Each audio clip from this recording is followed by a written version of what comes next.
All right. First of all, thank you very much for Bertrand and Titania, including our paper in this excellent programs. So this is joint work with the Corina Momartz and Stephanie Renan. And the paper is about farm accommodations and the design of social insurance programs. And like the paper we saw from yesterday, we know that households face many shocks that may adversely affect labor market outcomes. So these include health and disability risk that we found very important from yesterday. And obviously, understanding their labor market impact is essential to design the social insurance policies. And in thinking about these issues, we take a stance that firms in the labor market may play an important role in determining the size of labor market shocks. And there are multiple reasons we think it's relevant. First, firms may directly provide some insurance contract to the workers through the maybe wage contract or maybe provision of the various insurance benefit. Like in the case of the US, health insurance is kind of key, the insurance product. And another possible margins, which is the focus of this paper, is firms' accommodations. So the firm accommodation here, we define that it is any actions the employer takes to adjust the work environment for workers who benefit from this assistance. So like just for realistic example, these accommodations may be provided through the provision of the alternative, task arrangement or work, arrangement, or maybe firm may provide some retraining opportunity for someone who need to acquire some new skills based on the type of shock they are hit. And in the short run, this type of accommodation may reduce the distributivity of the work arising from the labor market shocks. But in the long run, it can potentially increase the workers' productivities, maybe through the channels like we know about some sort of training, in the context of labor market. And indeed, there are many policy proposals to subsidize in-farm accommodation in the various contexts. And the goal of this paper is to examine the labor market impact of the farm accommodations and assess their implications for the design of social insurance. So our context in this paper is the work-related workplace disabilities and workers' compensation program in the state of Oregon. Obviously, work-related injuries, important risk, which is related to the current paper yesterday, and it is a major source of a disability risk and also labor force exit. And the workers' compensation program is essentially an insurance program against this work-related injuries. This is not so famous, but it's actually quite a big program in the sense that in the United States, it costs more than $100 billion in 2019. And we focus on the Oregon, where they have some unique programs that provide subsidy to farm to accommodate their own injured workers. So we're gonna potentially utilize this kind of policy setting to explore our issues. And we are able to obtain rich administrative data, which provide the details of information about disability characteristics, and also the accommodation status during the injury period, and also the long panel of the labor market outcomes. And here's what we do in these papers.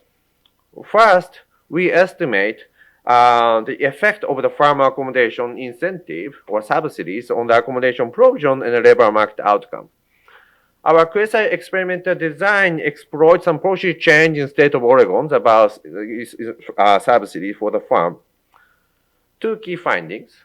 First, that the farm accommodation incentive or wage subsidies increase accommodation provision during the injuries.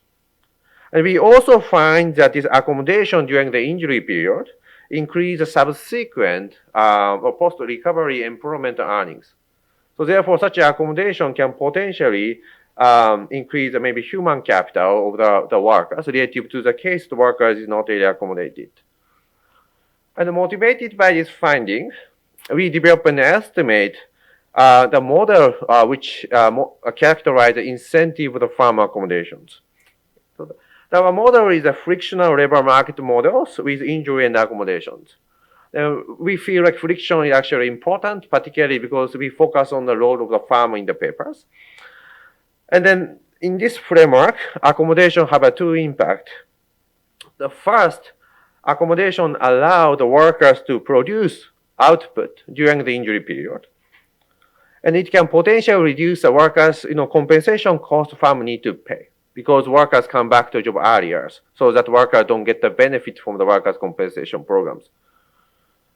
And second, accommodation have some dynamic effect. By providing the accommodations, we assume that this increases the general human capital of those injured workers.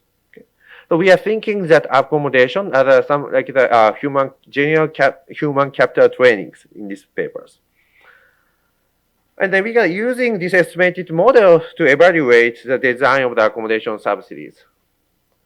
And our model, which is tractable and simple, highlights two sources of inefficiencies. The first reason why accommodation may not be optimal, particularly is actually underprovided, is because of how this workers' compensation program is actually set. So the workers' compensation programs, it's like the unemployment insurance programs. It's kind of experience rating program in the sense that if the farm experiences a lot of the injuries, they need to pay higher premium in the future. However, experience rating is not perfect. It's imperfect experience. So there is not one-to-one relationship between the amount of the people who get the benefit and also the premiums. And this leads to the possibility that both work and farms may engage in getting too much benefit. That means that farms are potentially under-accommodated and get the work and let workers get the benefit from the workers' compensations. So this is kind of very similar to the standard static moral hazard effect. And the second effect is kind of more related to dynamic incentives. So by thinking that this accommodation have some human capital impact, the key is really about whether current farms or workers can benefit from these accommodations. Now we are thinking that in the standard friction models, actually the current match may not fully benefit from the investment because workers move to another farms and then the future farm may potentially benefit from the investment. And as a result, work and farm pair do not fully benefit from the investment today. And as a result, accommodation could be suboptimal. And we quantitatively illustrate that those two channels are potentially relevant. And then we conduct counterfactual policy experiment and suggest that additional accommodation services are the model to increase the welfare of the workers. And here is the plan of my rest of the presentations. So let me first start from our setting. So what is workers' compensations? So the workers' compensation is the state-based social insurance programs for individuals who are injured or ill at work. And about 1% of the workers experience injury, which result in the workers' compensation claims every year in the United States. And obviously, this is much higher in certain industries like the construction industries. And usually, there are two types of the benefit the worker can receive. The first one is the cash benefit while injured and recovering. And second benefit is a medical benefit for all expenses associated with the workplace event. And in order to receive the claim, the worker must file a claim after injury or illness. Okay? And there is a third agent which is interacting with this process, which is the physicians. So the physician treats the workers, and then they determine the ability to work. And then based on that, worker may be able to receive the claim. Okay. And importantly, unlike many other social insurance programs, this workers' compensation is actually employer-based in the United States. And except for 2 states, in the 49 states in the US, employers are required to provide this workers' compensation. So there was some employer mandate. And then employers are usually buy insurance from the private insurance company, or they can self-insure by themselves. If they self-insure, then what happens is that premium of this workers' compensation fully depends on the firm's total workers' compensation cost. So here, this is identical to this perfect experience ratings, like you know from the employment insurance. But if firms buy insurance from the private companies, it is typically non-self-insured or partially experience rating.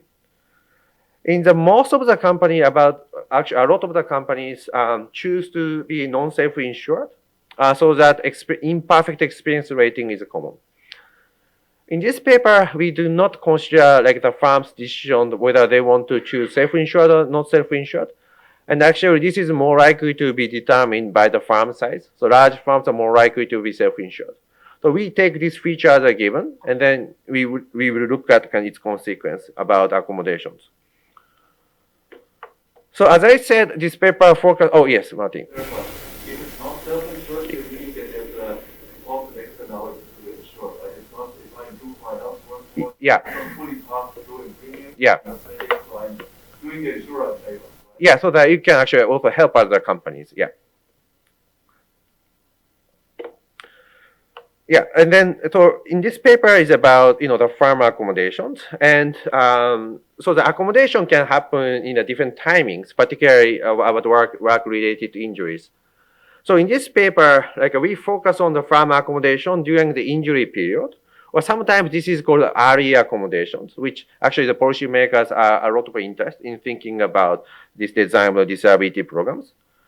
So the accommodation here is, they make it possible for the injured workers to go back early and work during the injury period.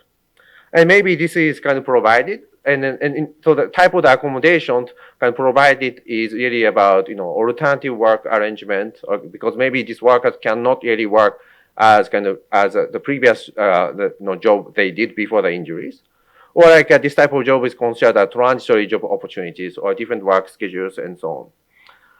And then during the accommodation period, the workers actually still work with these accommodations. So therefore, they do not receive the workers' compensation claim, okay, or workers' compensation time loss benefit.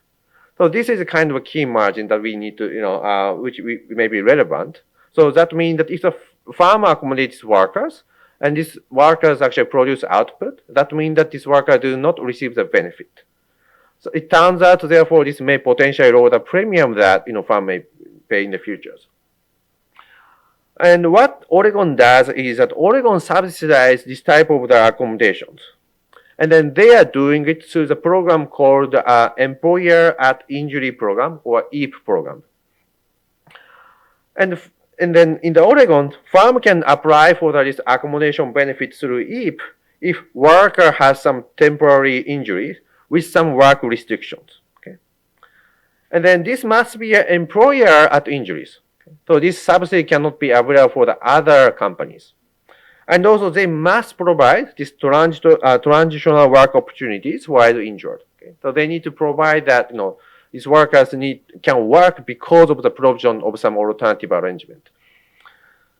And there are a variety of the benefit the firm can get, but in terms of the quantitative relevance, the most important feature of the benefit is the subsidies.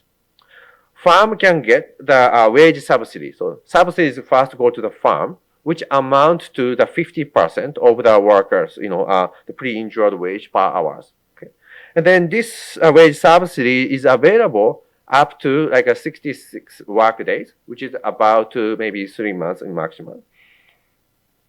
And these benefits are funded through the special payroll tax, which is not really expense rated through the state government. And in the paper, we are thinking that this take up or use of EAP as a firm accommodations. So that means that if firm accommodate, they are applying for this EAP and then get the subsidy.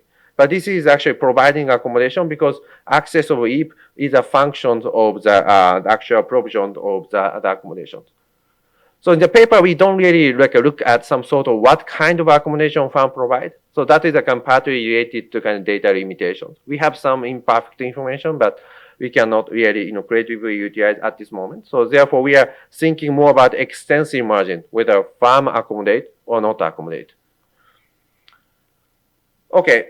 And then the goal is to estimate the effect of these accommodation subsidies on the accommodation decisions and the labor market outcomes. So ultimately, we are interested in, by knowing that those impact, we are interested in the accommodations on the effect of accommodations on the labor market outcomes. And our data is from the state of the Oregon's workers' compensation claims. And we are able to match this data with UI quarterly earnings. And this allows us to observe the detailed measure of the farm injury and worker characteristics. And we could link to the long panel of the earnings and employment. Okay. So type of the workers we don't really observe in our data is a worker who never injured in this data period. Okay, so those are something it's out of our sample. But we know that for some worker who got injury at some point, we know for the long panel, long history of the labor market outcome of these workers. And then what we are exploiting in our cursor experimental design is the wage subsidy change that happened from the 50 to 45% in January 2013. Okay, so this was about a 10% decline in the wage subsidies. So it's kind of similar to like the Martin paper in some sense. It is kind of like a uniform policy change, and then this wage subsidy is actually proportional to wage. So one, like the limitation is that we don't really have a kind of policy variation across the type of the workers or type of farms, just based on the design. And that's, in this case, we can just do the before and the after analysis, which may be subject to the not controlling some time trend effect. So that we are doing kind of related to the previous paper, the presentation, that we try to create some sort of like treatment and kind of control claims. Okay. And what we are doing is that essentially we are trying to think that, classify the farm based on the possible, like, accommodation patterns, before in general. So specifically, we are thinking that there are two time periods, which is a baseline time period, which was much earlier period. And our analysis period is 2010 to 2017. And what we are doing is that we classify farm based on whether farms that usually, farms that unlikely to accommodate or farms that more likely to accommodate based on this baseline period. Specifically, we are thinking that control samples are the samples that the farm, do not accommodate much, in past histories. Okay. And then control group and the treatment group farms are often accommodated depending on when injury happens. Okay. And we are thinking that this kind of control group are unlikely to be affected by this policy change, which is a reduction in wage subsidies, because those farms are anyway unlikely to accommodate even before us. Yeah, and then, but for the treatment sample, like they are more likely to be potentially responsive through this reduction in the wage subsidies. And as long as this treatment group and control group are facing some similar like a labor market shock, which is we need to verify, and then we are thinking this is going to appropriate in research design. And Tatania? My trying to capture this divided from reduction into groups. Some things can be accommodated, some cannot be. Yeah. So depending on the injury type. Yeah. Yeah, so we are, we see the type of the injury, like the, we see, yeah, worker don't want to take yeah. So those are something kind of relevant in thinking about the modeling behaviors. But I think you are thinking that if farm can't, it means that maybe farm can be very different. So that actually potentially be relevant. But in terms of like the what we think about research design, what matter is like whether this treatment and control samples are more facing similar labor market shock to identify the effect of accommodation on the labor market. But like you said, this estimate is likely to be local in the sense that we cannot necessarily say that okay from this estimate. Okay, like can apply to the farm cannot accommodate because of a cost. So that's something we need to, think it's kind of relevant in interpreting. This is kind of like a late estimate that we can be explicit. All right, so then this is our like a different structures.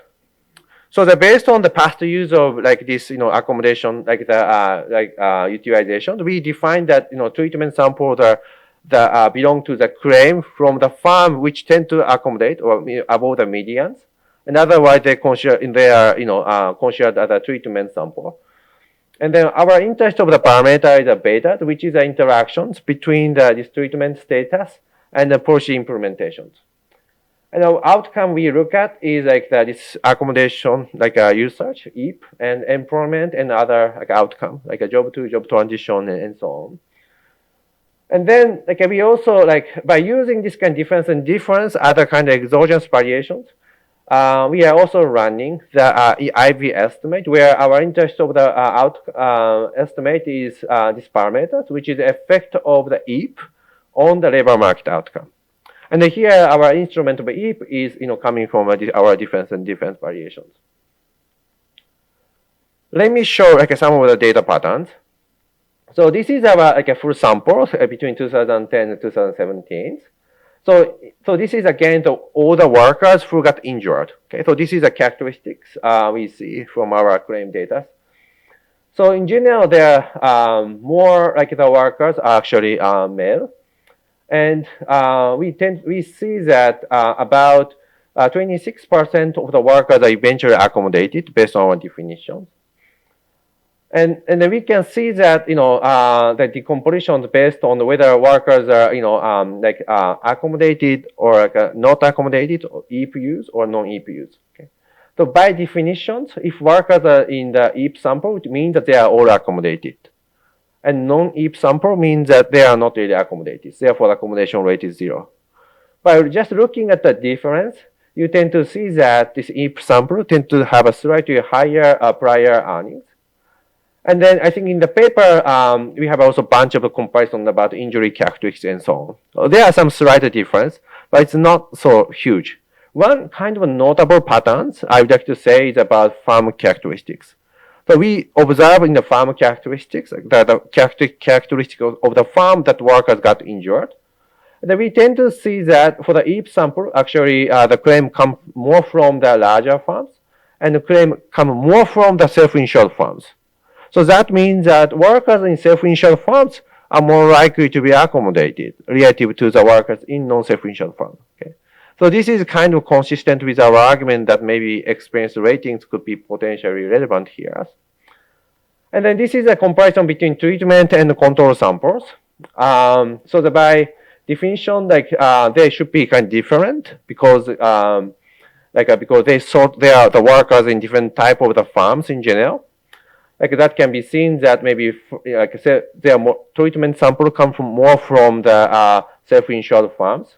And obviously that accommodation rate is by definition higher because those claims come from the farm that accommodated in the past histories. And then, but control samples, it's not precisely 0. So some farms are still kind of accommodate. So there are some kind of overlap in terms of the characteristics of the sample between the treatment and control in general. All right, so from now on, I'd like to show some of the data patterns and our regression estimate. So this is just the aggregate data patterns that about fraction of the claims that use EAP, so that you can think this is accommodation rate. I'm just plotting raw data over the time series patterns. Okay. So and then we report the results based on the months of injuries, and as you can see that there was some before like the 2013, it was kind of flat, but after the 2013, there's a kind of gradual decline in the accommodation rate. And just a matter of the fact what in terms of policy change, only thing happened is about 2013. So there's just a single change in wage subsidy decrease. And actually there was in 2020 or 2021, actually government reversed decisions. Actually they now increase the wage subsidy rate to the 50% again. So we don't have such a sample, but that policy change or policy reversion was actually motivated by the observation that this reduction in wage subsidy actually reduced accommodation rate, and state government got a lot of complaints by employers about this wage subsidy decrease. Okay. And one more thing, I don't know whether I can click well, but I don't. So it's okay, I can click that. So in terms of the number of the claim or the compositions of the injuries, we don't see much change, okay, across this 2013. So we don't but just about raw data pattern, we don't see much, the potential, like a change in terms of the pre-injury, activity by the farms. Okay, so then this is some, just again, the raw patterns of the fraction claims that use EAP by between treatment and control samples. Okay, so from here, you don't see much kind of big difference, but because this is partly related to y-axis, so you can see that for the control samples, it looks almost like a flat. But for the treatment sample, so it was about 42% before the policy change, but it can gradually decrease after this policy change. It's about 35% today. Okay. And then from here, we're going to show our difference in difference estimates and IB regression estimate. So first, I'd like to show some of the the regression, like a question, the plot of a regression question, which is essentially the time treatment status interaction, like the question. So as you can see that this can be used as some potential check about some pre-trend patterns. So we don't see much obvious trend in the before the that policy change, but after the policy implementation, we see that these treatment groups are their accommodation rate seems to be decrease. And we see some regarding the employment status, the employment after the 4-quarter rates, so which you can think about, employment rate after the injury recoveries. We see that some a negative effect in general. And then this is our difference and difference quotient. So regarding our EAP estimate or accommodation estimate, you see that after for our treatment group, accommodation rate decreased by 5 percentage points, where the dependent variable on average about 41%. Okay. So it means that it is about 10% or 12% decline in terms of the accommodation rate because of this kind of policy implementation. And then we see the similar effect on the employment and log earnings. So we see that in employment decrease and also the log earnings decrease as well. And employment and log earnings are particularly after the 4th quarter of the injuries. But regarding the job switching behaviors, so particularly we define job-to-job transition is essentially the transition of the worker from one company to the other companies. We don't see much effect. We don't see like a occupation change carefully. So that's a part we cannot observe well. But yeah, that was the kind of the key patterns which we find robust across specification. Martin? Would we expect that the magnitude of column 1 and 2 be the same? Yeah. Also provided the idea that they're laying off the workers. Yeah. It's more, so it's half of it. Yeah, so let me actually show IB estimate because that would become more directly answer your questions. So actually it's kind of quite huge effect, I would like to say. So that this IBS effect is kind of provides some estimate of the employment for the folks. So one more thing I want to say is that this estimate is actually quite persistent. Even we the report 8th quarter in the paper, the estimate looks kind of quite similar. So it has some persistent effect. So regarding the effect of the employment on the EAP, IB estimate, we find enormous effect. So what means that if the workers are accommodated, then probability that you remain employment increased by 50 percentage point. It's a huge effect. And for the job-to-job, condition working is not really responding. And the earnings, we see also kind of similar effect. Okay, so you can think that, okay, this should be, this estimate should be very local in the sense that, we cannot, from just cross-sectional comparison alone, we don't see much huge difference in the employment status for the people who are accommodated and not accommodated. Just cross-sectionally, the difference, still it's kind of significant. I tend to see that people who are accommodated, subsequently, they tend to be employed 10 percentage point much more than relative to people who are not really accommodated. But this kind of local estimate is actually 5 times large. So therefore, we are interested in that what type of the workers are more likely to be affected by this kind of policy change. So that was something we actually checked in papers, and we find that workers switching response to the policy response are typically that those who have a lower the pre-injured wage workers. So you can think that these workers are more like the marginally workers who are marginally attached to labor market, and then for those workers, whether they are accommodated or not, seem to have very important subsequent implication for the labor market. Okay, so those margin workers, if they are not really accommodated, they may just become non-employed. Okay, or they may and then they may potentially get some other benefit, or maybe some of them potentially go to the DEI program eventually, which we don't really know at this moment in the data. But that is a kind of key pattern. So that we see some like a huge local average treatment effect. And in the paper, like we also did like a different way to define control and treatment sample, by using our machine learning algorithms based on Russell. So we are estimate some predicted use of EAP for each sample, and then we kind of define the control and treatment sample, and we kind of get a very similar estimate. All right, so that's a kind of the key findings. So yeah. Probably be cheeky if we'd ask a question. Yeah. Yeah. Just in terms of the magnitude of the first estimate. Yeah. Like, how do we put that into context? Like, yeah. What kind of, if they're not accommodated? Yeah. So the probability that you remain as employed decreased by 50 percentage points. Yeah. So what would be like the baseline percentage? Would be like 30% of the, if you're accommodated, like. Yeah, I think I should kind of provide that kind of a number for this low pre-injured wage workers, but I think that is a kind of the magnitude. Like those workers are actually the particularly for the low pre-injured workers are actually unlikely to stay in employment after the injury. So that was the kind of the key pattern. So that you can think that in general those workers and force or escort or raters probability that they remain in employment is actually really low. That was the kind of the way you can interpret. But I think we should provide number. Yeah, Cormac. Can you give any sense of what the cost of these accommodations are to the employer? Yeah, that's a. And by injury. Yeah, I think that's a kind of bright point. Probably that I think we think the accommodation really depends on that what kind of alternative job arrangement they need to to provide.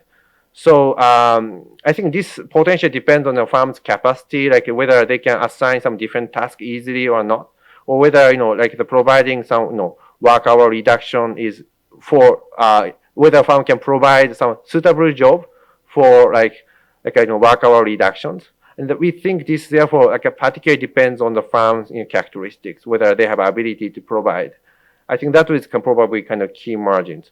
In terms of some actual physical cost, equipment cost, it seems to be actually quite small. And indeed, we actually observe that actually those kind of equipment subsidy or textbook, actually we see actually how much these are also subsidized component, and we find that the amount of the subsidy that actually firm get is really negligible. So therefore, actual cost is more like whether they can find some good alternative good spot. Okay.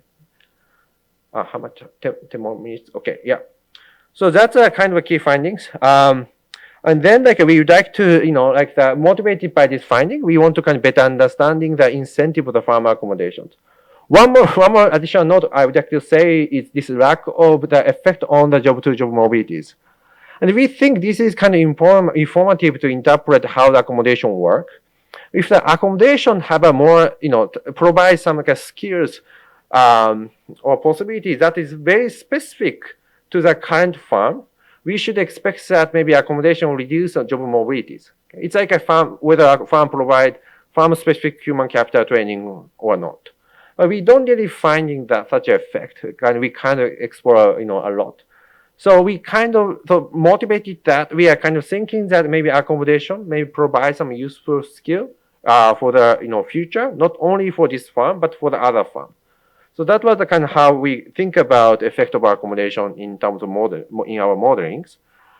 So our model is again kind of relatively simple, frictional bargaining models.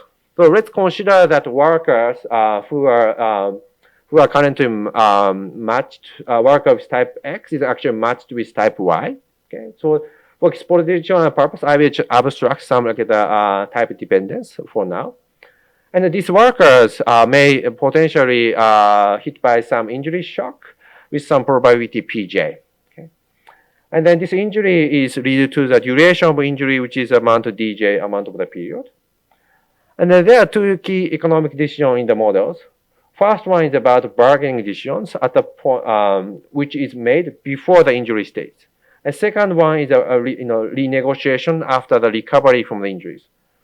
So the ex-ante bargaining determines the wage rate W and also the accommodation decision, which is conditional on some match-specific accommodation cost. Okay. And then the wage rate here, W, must be the same. That is the assumption we impose, regardless of the workers are eventually are injured or workers are not injured. So this is actually motivated by the regulation that firm cannot reduce the wage rate per hours during the injuries. Okay. And then once worker recovers, then work and firm renegotiate. And here maybe workers have maybe different productivities at the moment, so therefore their wage can potentially depend on the history of the injuries. And then during the injury stage, there are two events happens. If the workers are accommodated, then worker receives the wage W1 and produce some output. And then they incur some disutility cost fee. And the firm's net output is equal to F1J chi and receive the wage subsidy, which is delta W. And if not accommodated, worker receives the benefit from the workers' compensation program, B, and then firm makes a zero profit. And once workers recover, and then severe labor market shock happens, workers remain in the same job, or they can exogenously move to a new firm, or they lose a job. Let me formalize our problem more carefully. So this is the ex-ante value of the workers and firm. So the B is ex-ante values, which depends on the negotiated wage W and accommodation menu A, which is characterized by these following expected utilities. So P0 is a probability that worker is not injured. So in this case, worker gets the utility V0s. But if worker got injured with probability P, and then if worker is accommodated, the worker receives the utility Vj. And if worker is not accommodated, A is equal to 0, then the worker receives a payoff Vj tilde. And you can interpret firm's profit in the same way. The main difference is that firm also pays a premium P, which would be affected by accommodation decision and wage and etc. So let me explain how our value function look like. So this is a worker's value conditioning on the accommodation status. Okay. So suppose the worker got injured. So in this case, they are injured for this D amount of the period. And the rest of the time period, you can consider as a recovery period. And then during the injury period, if the worker is accommodated, so they receive the wage W, so they get the utility from the wage, and also they pay some disutility of the work. Okay. If they do not work, they receive the benefit B. Okay. And then after the injuries, then severe labor market shock happens, but their expected payoff depends on whether they are accommodated or not. If they are accommodated, they are more likely to remain in the labor market. Okay, so they are more likely to be employed. So that Q is the probability of being no employment. So the Q is lower if they are accommodated. And moreover, their wage could be higher. Okay, so W and will be higher, and partly because accommodation can potentially impact the post-recovery output. Now we assume the probability of lambda transition to another firm will be like independent of accommodation decisions, which is motivated by our finding that job-to-job transition rate is not really affected by accommodation decisions. Okay. And then the same kind of interpretation applies for a firm side. So let me just quickly mention that. So during the injury period, if the firms accommodate workers, they have this net output Fj chi, and then they pay some net wage. This F1J chi, is include the cost of accommodations, okay, and also include both fixed cost and also random cost. And that, as a result, can be actually negative. Maybe the accommodation cost could be in short run kind of the more costly. But they may do it if their post-return productivity gain could be higher. And then current firms can benefit from this accommodation as long as this worker remain the same job. All right, and then the last piece of the model is about determination of the workers' compensation premiums. So the firm must pay the premium P for the workers' compensation coverage, which consists of the premium for the time loss benefit coverage, the workers' compensation payments during the injury period, and also the premium for the EAP subsidies.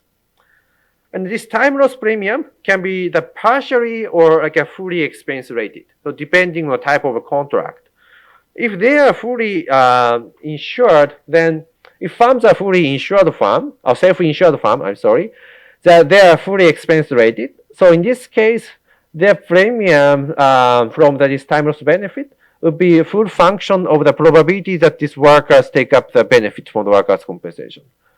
And that is determined by, so in this case, tau y is equal to 1, and then this depends on the probabilities that worker get injured and duration of injuries. And if this worker is not accommodated, that means A is equal to 0, and then they receive the benefit, the B. Okay? So that means that if workers are not accommodated, then workers take up a benefit that's actually more likely to increase the premium. Okay? But if firms are not insured, then tau y is less than 1. So in this case, it depends on the market pooled premium that the Martin asked in the beginning, and that would be a pooled premium among the firms in the labor market for the firm non-self-insured firms. Okay. All right, so then the model can be solved by this two-stage the Nash bargaining. So the second stage determine the post-injury wage for each injury type and the accommodations. And the first stage determine the wage and also accommodations. Okay. In the first stage, the accommodation decision can be characterized by some threshold rule so that if the random accommodation cost is high above, then firms do not accommodate, and otherwise they accommodate. Right? And then, as I mentioned, the model highlights two, the inefficiency, which I hope is clear. One is about this imperfect expense ratings. Okay, that means the workers' compensation premium do not fully reflect workers' compensation cost if firms are not self-insured. Okay, so this leads to the less accommodation and excessive take-up of the workers' compensation benefit. And second channel is a dynamic inefficiency. So that means that current match cannot really recoup the gain from the accommodations.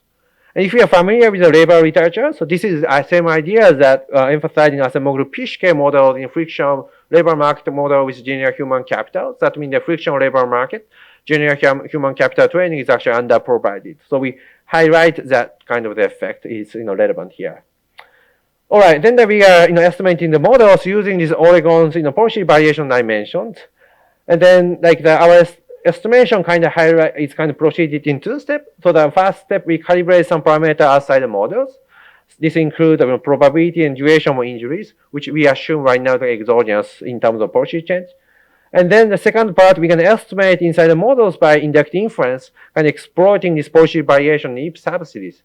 We consider that this is informative to identify separately for the net output parameters and disability of the work and accommodation shock distribution. For this part, the key idea is that, for so those three parameters I mentioned, the net output and the disability of work, or accommodation shock distribution, it's essentially the farm side parameters and worker side parameter determine the accommodations. But the point is that, we don't really observe, the point is that, accommodation is equilibrium outcome reflecting those two features. And also that the wage here cannot be very dependent on whether workers work during the injury or not. So we cannot really utilize compensating wage differential kind of identifications.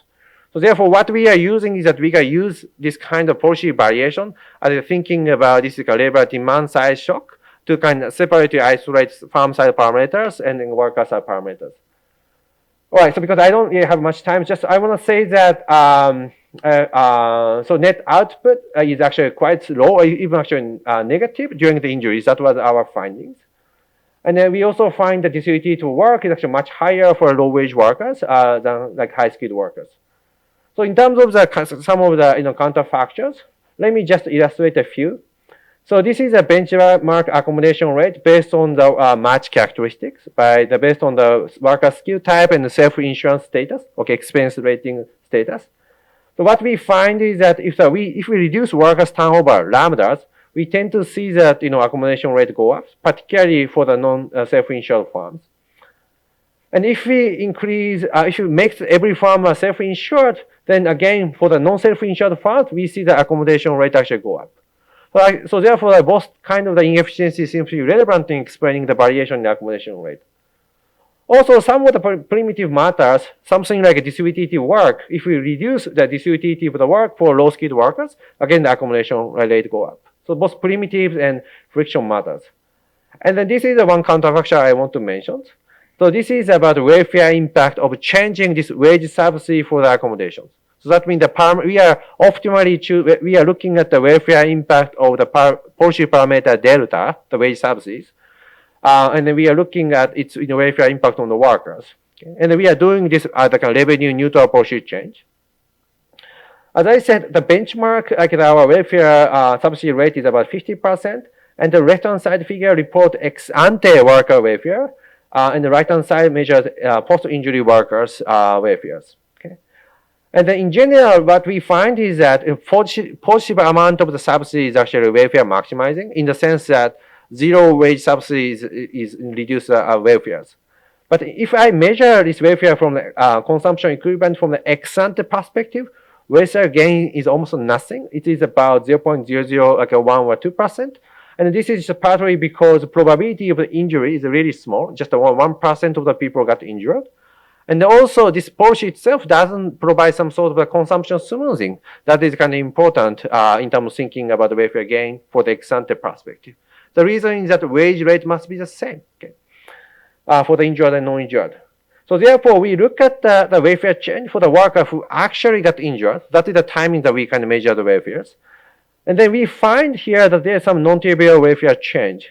Particularly on average, we find that welfare gains about still modest, like 0.2%, but there are some like substantial welfare gain for the low-skilled, non-self-insured firm, high-skilled, non-self-insured workers. Their welfare gain is actually more than 1%. But this welfare impact could be actually quite heterogeneous depending on type of match. Okay?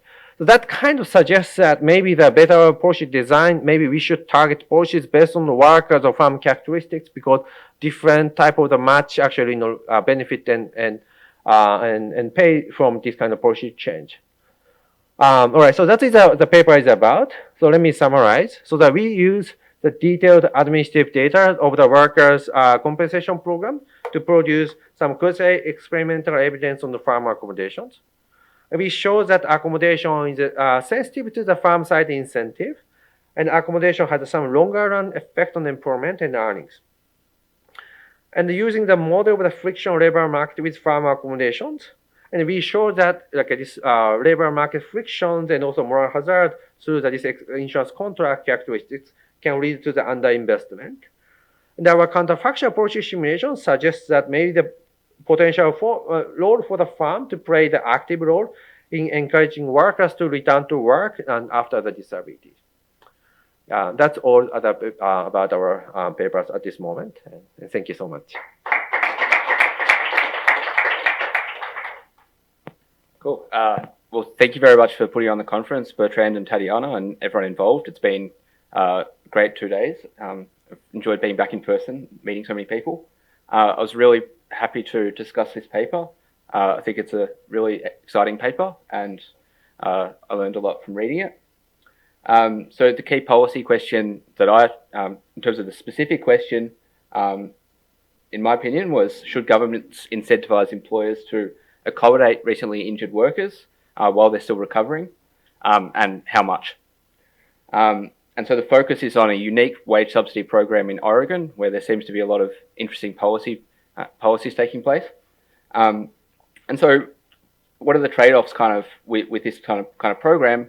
Well, on the plus side, these higher subsidies may increase employment in the short and long term by reducing the cost for firms to accommodate these workers. But on the minus side, maybe these increases in employment are just too costly. Maybe it's not socially optimal to actually do this. And so this paper really kind of gets at this question. So it's a really important area that's probably been unexplored, I would suggest. Around 1% of workers each year file a workers' compensation claim, which is the statistic that really jumped off the page for me. It's a dual approach, so there's this reduced form evidence from this policy change, but there's also this structural model which is heavily disciplined by the reduced form evidence, which is a really nice combination. It's great data, universe of completed workers' compensation claims in Oregon for many years, and the differences in design, comparing firms with historically high and low utilization rates of this particular wage subsidy. So in terms of comments, so I think in the presentation this became a bit clearer to me, but when I was reading the paper, it took me a long time to really understand the policy framework. So for example, in the introduction, I thought there was a little bit of jargon which really made it was really quite difficult for me to understand. This was kind of cleared up once I got to section 2, and it was explained very carefully, but I was kind of already confused by that point. So I think limiting the jargon in the introduction and being really clear would be helpful in kind of setting things up. But even in section 2, I found it a little bit difficult to understand kind of the key choices made by workers and employees, workers and employers, and the exact timing of events. So my suggestion would be to kind of make this clear, possibly with a diagram or something, something to that effect. And so while discussing this paper, I kind of made my own diagram, which you can copy or adapt as you wish. But I don't know if you can read this, but basically the setup is that the worker is injured and makes a workers' compensation claim.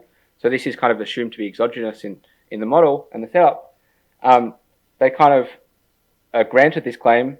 That's the assumption, I guess. Then there's a question of whether the worker will work during this period where they're still injured and at reduced capacity. So if they do work, they're going to be accommodated. They're going to work for the same employer, and the employer is going to benefit from this wage subsidy. If they don't work, they're going to receive this other workers' compensation, this time loss benefit. So the first thing the paper does is use this differences and differences approach to estimate basically what happens here. When you change the subsidy rate, do you have fewer yeses and more nos, basically? Is there a substitution going on?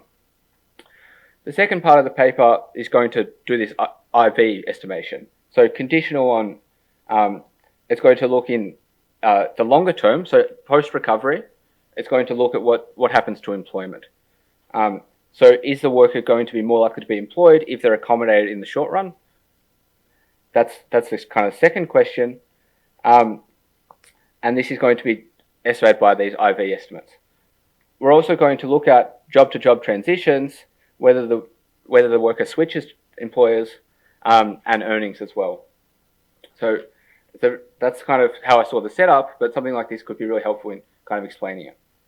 There was also, when I read the reduced form section, there were certain choices that were made in terms of the empirics, which seemed slightly odd. So like, for example, you look at job-to-job transition rates, but you're already conditioning on working in the first place in that case. So I think this is obvious when you get to the model why you do this, but it wasn't obvious when I was reading it. It seemed you have a very different number of observations in column 3 and 4. So just kind of foreshadowing, I think how the estimates are going to inform the model would be really helpful. All right, so in terms of the reduced form evidence, I want to ask a slightly provocative question to start, is do we really think that firms that barely use this program are going to be a good comparison group? So on the one hand, in the pre-period, they kind of look similar, but these firms must be different in some way. So you can imagine that there may be some other factors that may vary over time that affect the use of this program. So for example, the composition of injuries could change over time. And so is this going to affect treatment and control firms in the same way? This is kind of a key question. So you could imagine that the injuries just become slightly less severe over time. This may kind of reduce uniformly for all firms their chance of using this program by 20%. But a 20% change off a small base is a small number. But a 20% change off a big base is going to change a lot more. So there's a question whether these are going to evolve in similar ways in levels over time in response to other factors. And so I think for the first stage, this is somewhat akin to not having a control group. If you think there are some important other factors that are going to shift the use of this program. So I think for the second stage outcomes, this is likely to be less of a concern. I would expect that employment rates, for example, may be more similar between treatment and control groups in kind of post-recovery period. But it'll be interesting to see the raw data for this to kind of get a sense of whether this is a concern.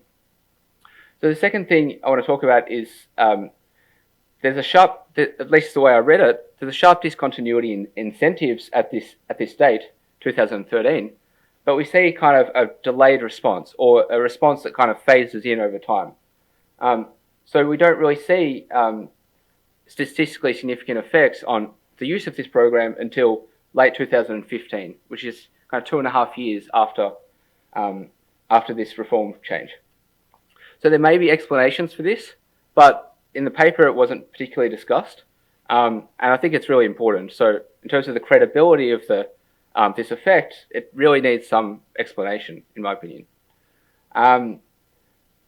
Secondly, it may raise concerns with referees, for example, that there's something else going on that's wrong with the empirical strategy. So one thing I thought of is like regression to the mean. So you may have firms that historically were very different in their use of this program, but there could be some regression to the mean over time, where the low using firms kind of have a new manager that suddenly wants to use this program. The high using firms has a new manager that hates this program, for example.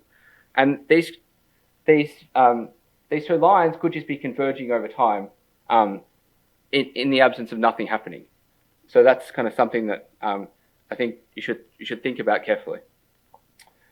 I have a few comments about the interpretation of the late. So I think it would be helpful to kind of characterize who these compliers are. What are their characteristics? How do they vary compared to the rest of the sample?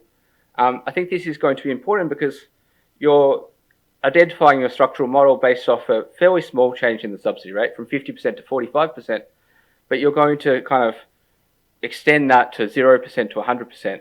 And this is kind of an out of sample prediction, but these policies would really affect different groups of compliers. So are these late estimates informative? That's something that I think needs some attention.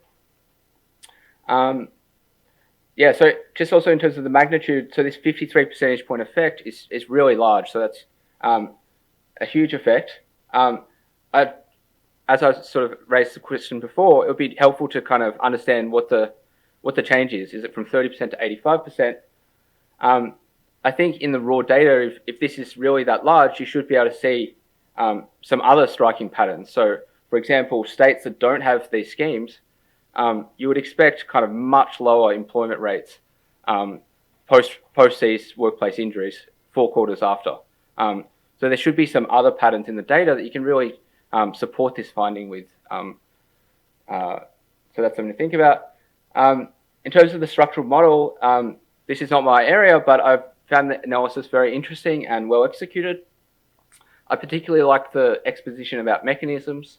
So you didn't have much time to talk about this, so I'll spend some time here. But there was kind of larger externalities for firms with higher turnover, firms that aren't self-insured, and there's also larger disutilities of working for low-skilled workers. So this was quite important in terms of the model. I thought the key insight that really came out of it for me was that low-skill and high-skill workers want different subsidy rates. So low-skill workers, from memory, wanted a higher subsidy rate, and high-skill workers wanted a lower subsidy rate.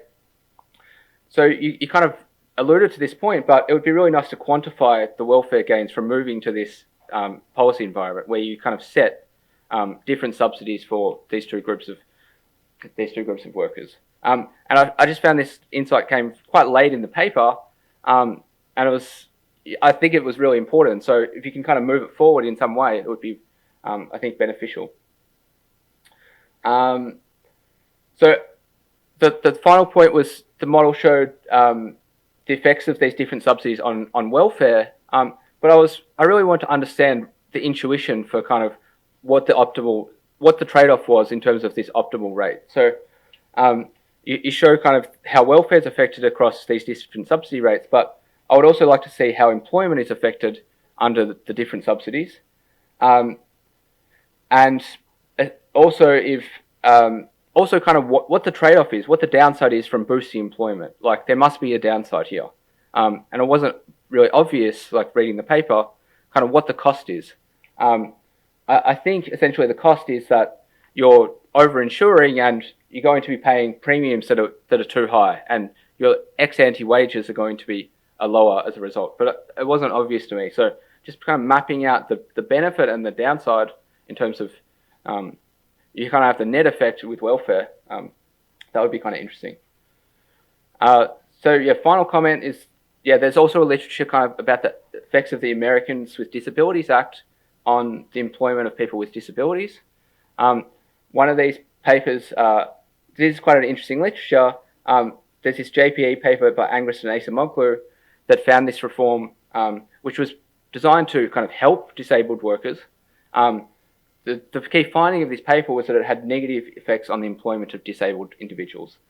So this suggests that employers are both responsive to changes in the cost of employing disabled workers, which is kind of consistent with what you find, but it also kind of may be helpful in terms of motivation of the paper, that policies that are seemingly well-designed, well-intentioned, may have perverse effects. And that's potentially an outcome of your research, in that the subsidy rate was 50%, and you're estimating that the optimal rate is actually 40%. So in some ways, although we've had negative effects on employment, maybe we're actually moving towards the optimal rate.